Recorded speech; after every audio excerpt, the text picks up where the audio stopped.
Bismillahirrahmanirrahim. In the name of our Lord, the most gracious, the most merciful. My name is Wilfredo Ruiz. I am the Communications Director for the Florida chapter of the Council on American Islamic Relations. We're going to be conducting today a press conference following the brutal death that at Tampa, one of our Tampa sons was subjected by Israeli settlers in what is known the West Bank area. He had a name. His name was Sayfollah Musallet. He was a young adult. He was 20 years old at the time of his death. Today, I am accompanied by Dr. Saleh Mubarak, who will be speaking immediately after me, giving a little historical context as to precisely who are those that we're speaking about, Akim mentioning about Israeli settlers. Heba Rahim is our Deputy Executive Director of the Florida chapter of CAIR.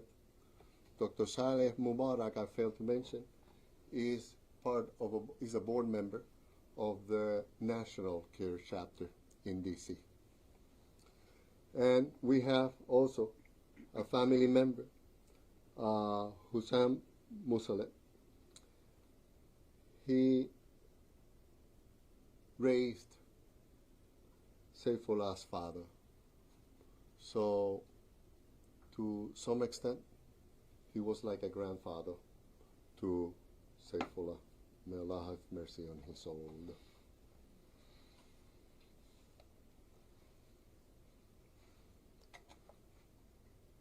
A couple of years ago, or a year ago, I tried to call the attention of the media, and I did get some media attention to the fact that some Israeli settlers went to a town whose name is Turmusaya in the West Bank. And they went there and burned down arson the residences of some of the Turmusaya residents that happened to be American citizens. Like the majority of the residents of that particular town of Turmusaya. It provoked some echo in the media. It reached the government, and our government sent a delegation from the State Department there to inquire how come people there to burn down the houses of American citizens abroad. The results of that investigation, if you don't know them, I don't know them either. That means that impunity reigned on that crime as it has reigned in other crimes committed on American citizens by the Israeli settlers that appear to have some kind of condition that are people untouchable by their government, untouchable by international justice, and untouchable by American justice. That cannot happen. The very essence and the main reason people have a government is for that institution to protect them. So this press conference is about if the United States of America is protecting its citizens abroad or not, or is protecting some citizens and some not, or perhaps is prioritizing non-citizens over our own citizens. Dr. Saleh Mubarak will give a little historical background in 3 or 4 minutes of who the settlers are. Because the settlers, not my opinion, but under international law, have been declared as illegal settlers. And to simplify it a little, these are people who are stealing land, I emphasize, grabbing and stealing land, not buying, not being given by any government, stealing land, occupying land under the auspices and protection of the Israeli government and the protection of the Israeli Defense Forces. First, they started stealing land in the order of tens of thousands, later hundreds of thousands. Right now, there's an estimate almost 1 million settlers under the auspices and protection of the State of Israel, that not only now their crime is that they steal land and they are squatters, is that they are open and willing to knowingly go and burn down houses of Palestinians, disregarding if they are American citizens or not. And since they already tested that those levels of impunity could protect them even more, now they not only kill someone, but they beat them with a bat to death. They started by shooting, like they shot an American journalist with the cameras of the whole world on. And what happened to those? Nothing. And now, I hope and I pray that justice comes. Please, Dr. Saleh Mubarak. Assalamu alaikum, welcome everyone. I don't know where to start, but I'm not going to focus on the settlers only, but the whole state of Israel started with gangs. If you go to the history, the Ergon, the Stern, Haganah, and they were doing this not only to the indigenous Palestinians, but even to the British occupiers who facilitated their coming. And we don't forget the King David Hotel blowing up in Jerusalem, which after that the British government declared David Ben Gurion, who is now named after the airport there, as a terrorist. But I want to go back even centuries before to show that this is not an issue between Jews and non-Jews. I came from Syria a long time ago. I haven't seen my country in 45 years. But we had Jewish community in Syria, in Iraq, in Lebanon, in Palestine, in everywhere. For centuries, we coexisted without any incident. In fact, if you look at the history of the Muslims and Jews in Spain, which was under the rules of the Muslims for like nearly 8 centuries, and when it ended and the Catholics defeated them, what happened to the Muslims and Sephardic Jews? They were forced to either convert or to leave. And what happened to those Jews? They left to Muslim land, to North Africa, Morocco, Algeria, and Tunisia, and to Istanbul. And if you go now to Istanbul, you will see the Jewish community there who traces their ancestors to Spain. And if you you want to listen more about the Jewish history, Jewish Arab history, please listen to Professor Avi Schleim, Jewish Iraqi who lives in Britain, who documented how the Zionist gangs blew up Jewish synagogues and others in Arab countries to give impression that you're not safe there. They have been safe for centuries. And the history of Israel as a state is full of violations of United Nations resolutions, one after one after one. In fact, the very resolution that acknowledged or accepted Israel as a state in May of 1949 as a state, it was based on 2 conditions that neither of them was fulfilled. implementing a resolution 181 in 1947 and implementing resolution 194 of 1948, which said that those Palestinian refugees have the right to return. It's a violation after violation, and the relationship between Israel and America is so interesting that they are infallible. They are above the law, whatever they do. And every time there is an investigation of an incident, that investigation reaches a concrete wall. It's like, many incidents. The USS Liberty in 1967, the Jonathan Pollard, and so on. So many stories.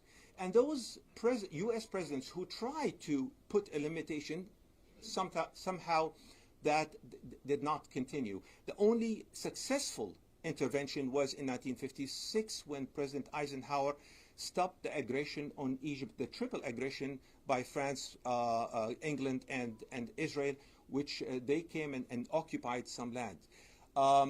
In the early 60s, President John F. Kennedy tried to force the Israelis into investigation of their nuclear facilities. In the early 1990s, President George H.W. Bush just put a pause on the $10 billion guarantee, and hell broke loose on him. So many incidents that shows that, unfortunately, most of our politicians, their loyalty is Israel first, and you probably saw that in the interview with Texas Senator Cruz, that it's like Israel first. It doesn't matter what they do. So it's here I'm not as an Arab or a Muslim, as a human being, demanding one standard for all. That one standard. When I tell you the story, I'm not going to tell you the identity of the perpetrator or the victim, and I want you to judge. And after that, I will tell you the identity. So if I tell you that Palestinians beat a 20-year-old Israeli, what's going to happen? Of course, everyone will be. And I said, wait a minute, I made a mix-up between the identities. Then silence will run in. The issue, to me, is not just territory. The issue is the recognition of the equal value of the human life. It doesn't matter what your color of skin, what's your religion, what's your ethnicity, what's your background. Once we accept that all humans have the same value, I think we will, come to a beginning of resolving this issue that has not been resolved. And I'm optimistic, and I'm seeing more and more Jewish intellectuals, Jewish brothers and sisters coming to our side. I can stand here, and out of my unorganized memory, I can name at least 50 of them. I named Avi Schleim.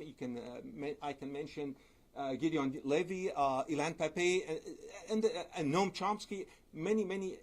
A list goes on and on. They realize that this state is not for the good welfare of the Jewish people. It's a Zionist colonial project that is not in the welfare of everyone. And I believe in one-state solution, and that one state should have equal right to everyone, regardless of their background.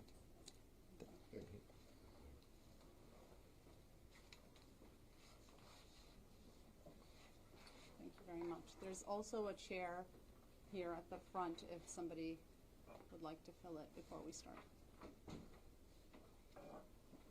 I'd like to take just a quick moment to also recognize the people on my right to your left. We'll start with Brother Omar Saleh, who is the lead attorney for our Civil Rights Department. Brother Khalid Al-Hamzawi, who is a board of directors for CAIR Florida, and our sister Alina Hussein, who is a staff attorney with the Civil Rights Department. My name is Hiba Rahim, Hibarahim. I'm the Deputy Executive Director for CAIR Florida. We're gathered here today, incredibly heartbroken and grieving the murder of Sayfollah Musallet, a 20-year-old American citizen and resident of Tampa. Sayfollah was born in Port Charlotte, Florida. He grew up in Tampa. He grew up between Port Charlotte and Tampa, and he was a young man with dreams and with plans and with a future, but that future was cut short because his dreams were ended when he was brutally beaten to death by illegal Israeli settlers in the occupied West Bank. Saif's mother and father will never get to hug their son again.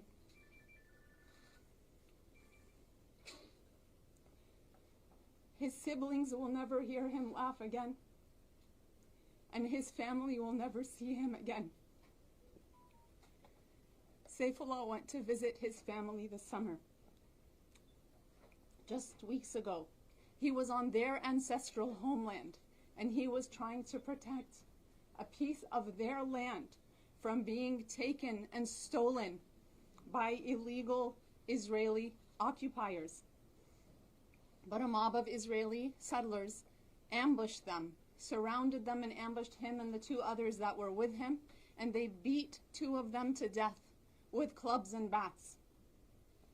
Sayfollah had more than his land stolen. He had his life stolen at the hands of people that our government continues to fund and protect. Some media reports have indicated that there were clashes between two groups of people, and I want you to know that these are lies. These are lies. There were no clashes. These are the same lies we hear every time a guilty party is guilty of monstrous activity, like what we saw with Sayfollah's death. They throw around triggering words to confuse people. They throw around triggering words like terrorism and clashes and fighting to build support, but it is time for us to open our eyes and understand the nature of Israeli aggression and to say enough. There is no confusion in this story. This was a cold-blooded murder, and our government needs to remove the curtain of deception from its eyes and our eyes and demand a stance. Take a stance, and we demand accountability. I want to point out that this is not an isolated tragedy. There's a devastating pattern of Americans being killed in Israel, brutalized and murdered with impunity by Israeli forces and settlers. Omar Rabia, 14 years old, New Jersey. Shireen Abu Aqla, Omar Asad, Rachel Corey, and now Sayfollah Musallet. We add his name, unfortunately, to the list of all Americans, all killed, and none of their killers were held accountable. This weekend I wondered, once again, where is the outrage from our government? Where is the accountability? Where is the justice for a family that is grieving the same type of justice that another family would receive if their child was killed like this? Let's be clear about one point. If Saif was killed by anyone else or in another country, there would already be investigations. There would already be attempts for arrest and calls for arrest and outrage in Washington. But our U.S. State Department said they want to remain silent out of respect for his grieving family. We're not asking, and his family's not asking for silence. We're asking for accountability. So if you want to respond to the family's needs, then speak up. Speak out. It should not be that your passport only protects you if you come from a certain religion or belong to a certain ethnicity. We're calling on President Trump, the U.S. State Department, and the Department of Justice to find those who committed this crime, to arrest them, and to prosecute them under U.S. law for the murder of an American citizen. And we ask every journalist, every elected official, and every American with a conscience, do not let Sayfollah's name fade away. Say it, share it, and cover it. Cover it in your reporting. Demand justice in his name. The pain that his family is going through is one that no family should ever experience. To our local Hillsborough County officials, to our mayors, to our county commissioners, to our city council members, one of your residents, an American who lived in Tampa and worked in Tampa was brutally beat to death. We call on you to publicly condemn this murder, condemn Sayfollah's tragic death, make a public statement, be brave, take the path of moral consciousness, be upright, reach out to his family, attend the vigil that we're planning on Saturday, July 19th, in remembrance of this beautiful young man, and stand in solidarity with the grieving family and the Muslim community. I will now introduce a family member, his uncle, who is so brave to come here today. I had reached out to multiple family members and invited them to come, but the grief is so unbearable to know and hear. And this is not the first family member of their family who died or who's been beaten. It happens that it's the first American that I'm aware of, and that's why we're reporting it. But every soul is a human soul, and every soul deserves to live. So I will introduce Hussam Musallet, his uncle, who, as was mentioned earlier, raised him, and he will speak to him as a person. Thank you very much.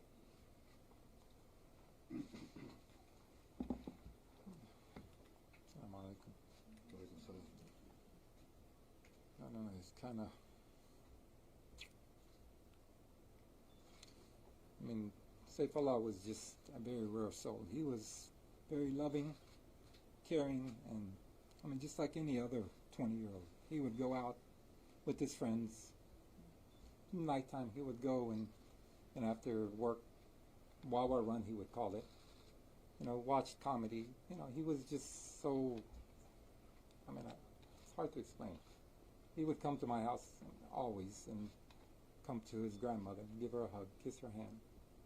Hug, gave us, but he was just, I don't know, it's kind of,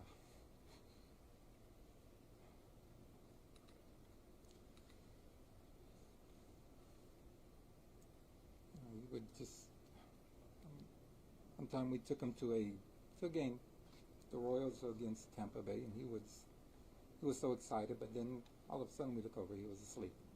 But he was just that kind. He was just so, and for him to be killed by illegal Israeli settlers, protecting his own land for no reason, just because nobody would step up and help him. After 3 hours, the IDF, illegal Israeli settlers, stopped the ambulance from coming to help him. And when he was brought back, his brother helped him out. His brother saw him take his last breath. He could not, he was just gagging because of the pain, because of the beating. It was, I mean, I don't know what to say. I mean, he was just like a regular kid. I mean, to me, I remember him when he was born. He grew up in Port Charlotte. He went to school in Port Charlotte. I mean, everybody knew him. Everybody, whoever met him, just fell in love with him because he was just so, just loving, respectful. And then to be taken away by the way he was murdered, illegal Israeli settlers. And then the IDF just stands there and watches them. They give them the way to go in there and just do whatever they want but nobody says anything to them. More than that, I mean, what can I say? I mean, he's just going to be missed and loved. I mean, I just don't know what else to say. Thank you. Yes, we're open for, Can you spell the brother's name? yes. H-E-S-E, again. The uncle's name is Hussam Musallet, H-E-S-A-M. Last name Musallet, M-U-S-A-L-L-E-T. And we're open now for questions. Any questions? Yes. Just housekeeping here. If the itinerary isn't written down, you go one by one and say names, titles, and spell names. Sure. Sure. You want to go? Omar Saleh, attorney at CAIR, Florida. Omarsaleh. Khaled Al-Hamzawi, Khaled Alhamzawi,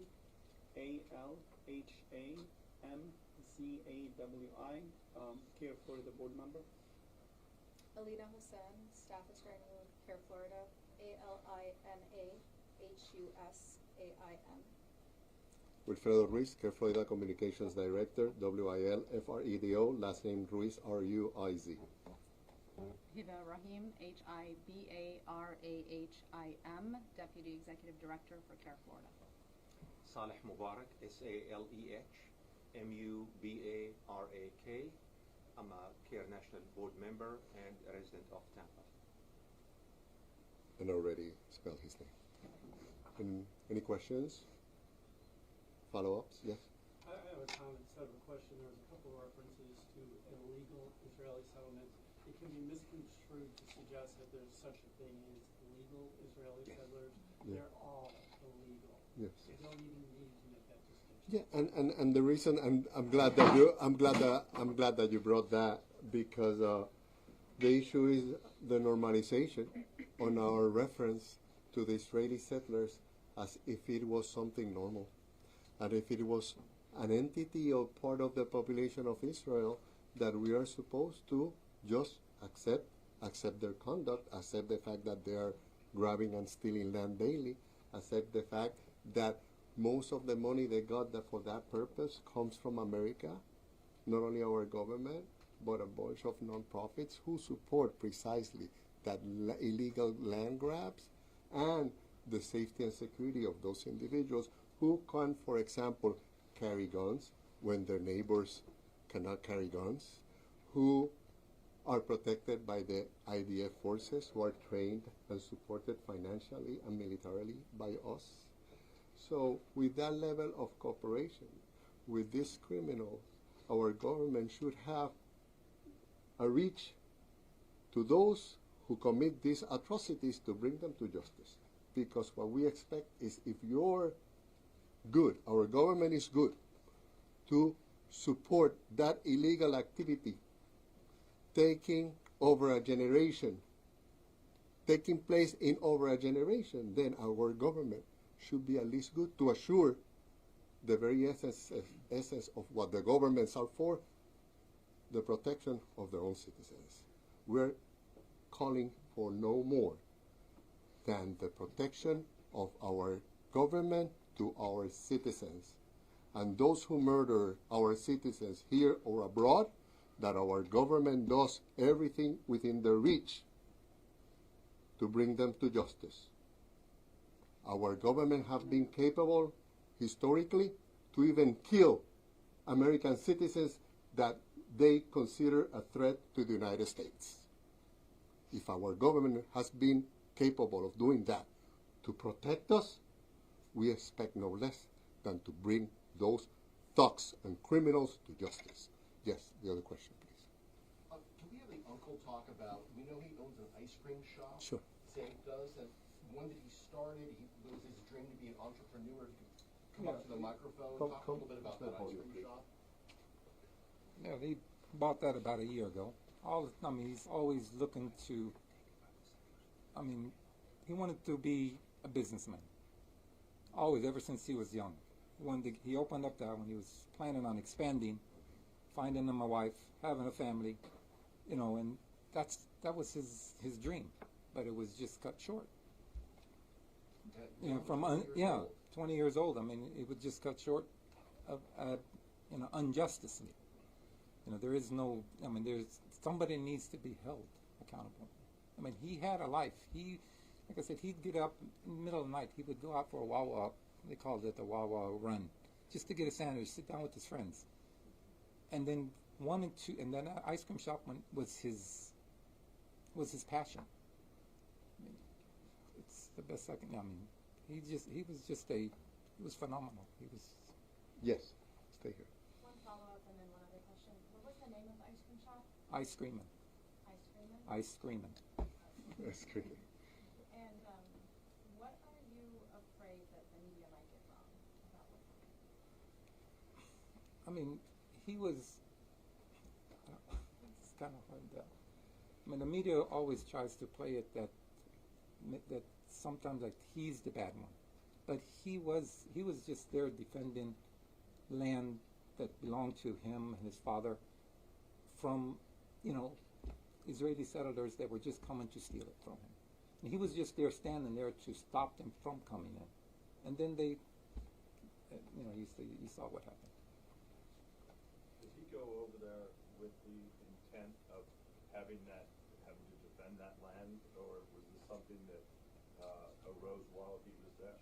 He went there to visit his mother and his family, his friends. He was just there. He went there to try to find, like I said, he wanted to get married. He said he'd find him a nice wife. But he was just there to visit, to have fun. Go out in the mountains. They make barbecue. Him and friends, and just like any other 20-year-old would do. What do you know about the interaction that led to this?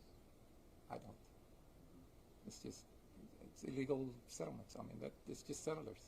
There's nothing really that provokes it. They just do what they do because they can. I know he was busy with the ice cream shop, but you mentioned Wawa runs. What else did he like to do in Tampa? He loved watching comedies. He would go out driving. He'd go to the beach. Things like that, just like a normal kid. Any other questions? Yes, please. Do you have information on how many Americans are being held in Israeli jails and prisons?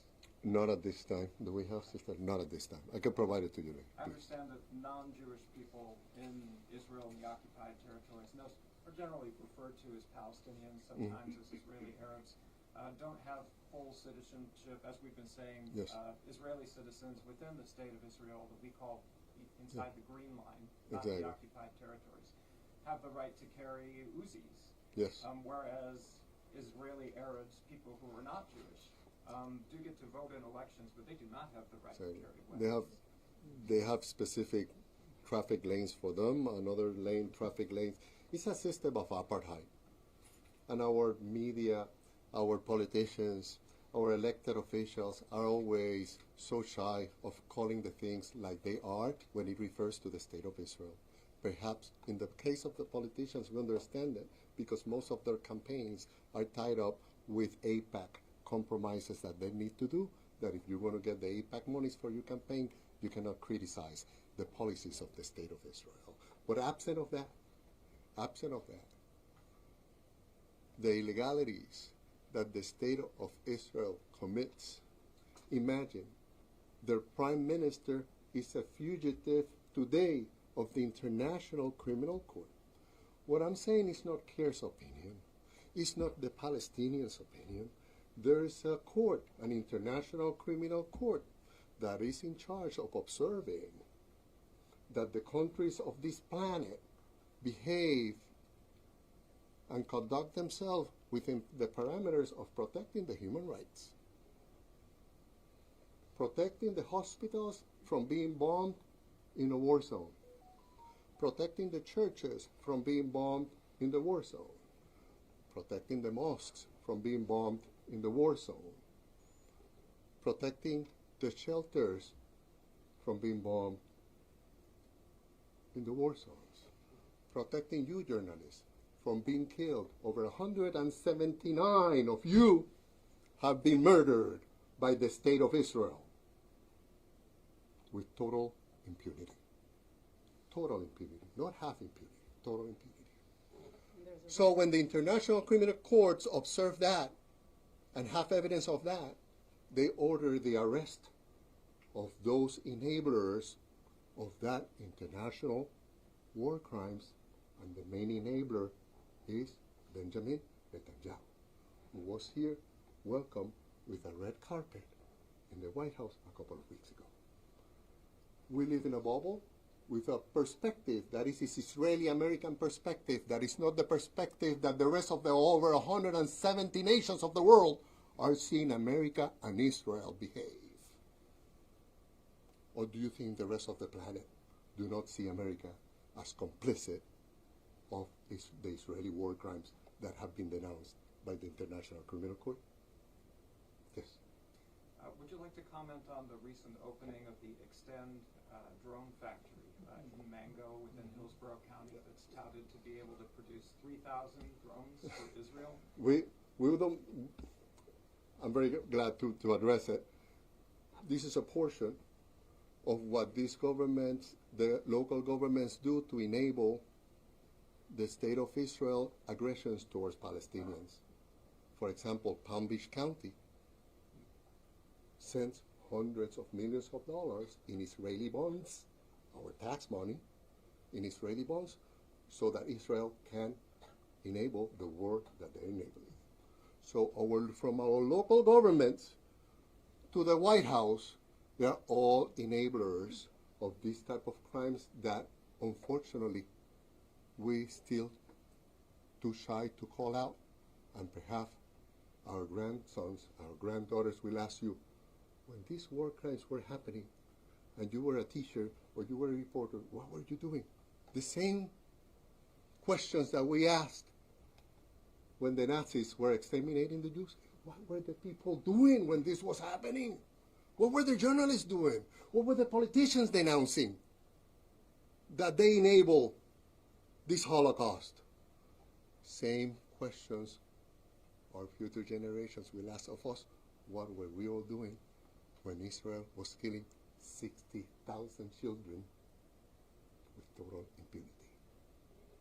Children that you don't need to adhere the word innocent, because by definition, children are innocent. What were we doing? What were we calling on Israel when they were killing 50,000 children? This is another one of those 50,000 children, some in Gaza, some in the West Bank. What is a pattern of crimes, war crimes, thieves, stealing land, total impunity. But our reality, like I said, is not the reality. Just tune in Euronews. Tune in today and see what Euronews is reporting on the Israeli-Gaza conflict. And you will see how dissimilar Western news across the ocean are reporting and portraying the realities of Gaza. Watch it tonight. Euronews is free. Spell it, please. Euronews, E-U-R-O News. And they give it in every language, like in 12 different languages. With a total different reality. People being censored.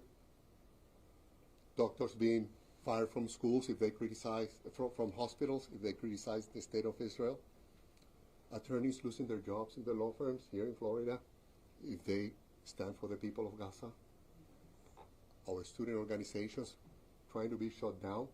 It's a systemic silence that they want to buy from the people, from the students, from the media, from everywhere. Some are easier to buy. Those are the politicians. That's why we see that they are very swift in not providing negative statements, because they will lose immediately campaign money. Yes. Yes, do you call upon the Hillsborough County Commission to close that killer drone factory right here in Hillsborough County? Of course, anything that enables the occupation of Israel on Palestinian territories and the oppression that Israel continues to do on the Palestinian people, we need to oppose. From that to the Israeli bonds, to the monies and logistics, to our armed forces being trained by criminal armed forces. What do we want our armed forces? What good can our armed forces learn from the Israeli armed forces? What good? I don't want to divert the attention of what brought us today. It's a life of a Tampa youth, American youth, who was murdered brutally by Israeli settlers. And we are praying that our government does something about it. And announcing investigations, believe me, will not suffice. Because I know that after some pressure, the experience tells us that after some pressure by the Department of State, the government of Israel say, oh, we are doing a deep, thorough investigation that will result on the same result of every other murder of American citizens by Israeli, either IDF forces or settlers, in absolutely total impunity. And this needs to stop at some point. And if this government went and gained the White House under the theme of we are American first and we're going to protect America first and we don't want need of the NATO and we are first and first and first. That's precisely what we're asking in this press release. Show it to us that Americans are first. Yeah. No. Yeah, any other questions? Otherwise, we are good to. Thank you very much. We're around for questions if you have any. Thank you for covering this story. Thank you so much.